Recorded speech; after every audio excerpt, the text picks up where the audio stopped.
चाय वाले को हमने चुना चौकीदार, चंदा चोर हो गए देखते देखते। चाय वाले को हमने चुना चौकीदार, चंदा चोर हो गए देखते देखते।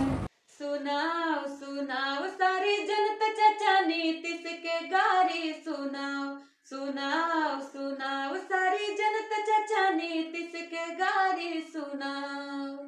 अब की इलेक्शन में सबक सिखाना, सबक सिखाना जी सबक सिखाना।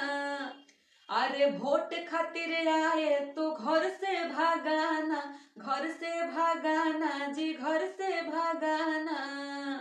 कुर्सी से 25 में हटाओ हटाओ, हो कुर्सी से 25 में हटाओ हटाओ। सारी जनता चाचा नीतीश के गारी सुनाओ।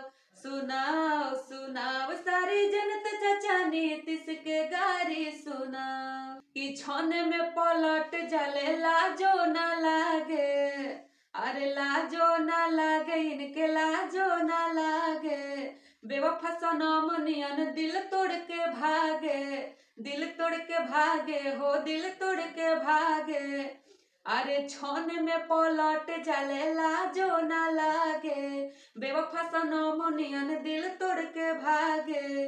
किसी युवा के सीएम बनाओ। सुनाओ सुनाओ सारी जनता चाचा नीतीश के गारी सुनाओ।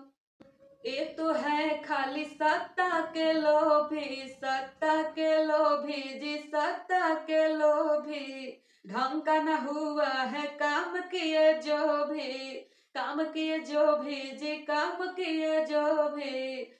ये तो है खाली सत्ता का लोभी, ढंग का न हुआ है काम किए जो भी।